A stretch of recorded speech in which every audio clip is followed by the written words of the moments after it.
Welcome back, Trailblazers. Let's continue with our 4.2 recap with Plan Arcadia.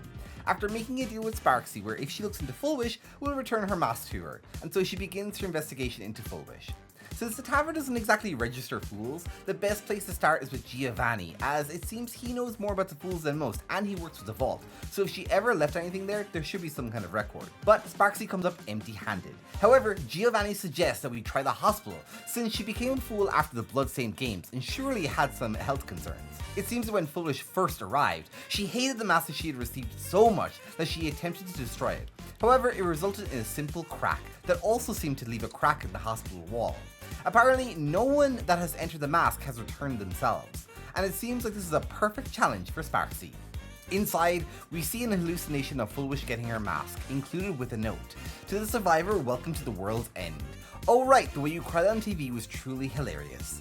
Interestingly enough, we meet then a representation of Fullwish. It seems like the mask is tied to one sense of self, and this is a sense of Fullwish.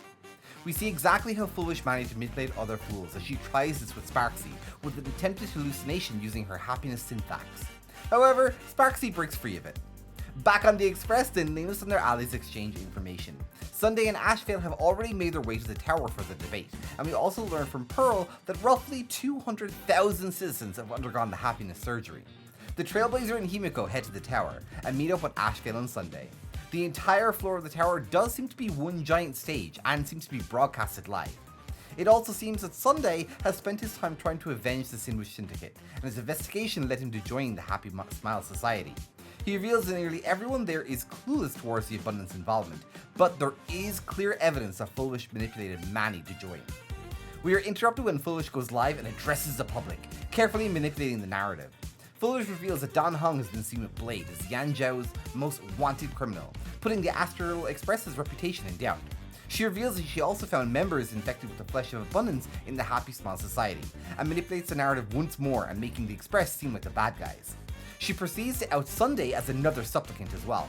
The situation begins to grow tense, and Fullwish continues claiming that the flesh of the abundance has begun to spread due to an influence from the Harmony.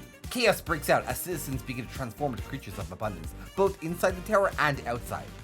Yao Guang and Evanescia, who are outside in Seafell City, get swept up in the chaos.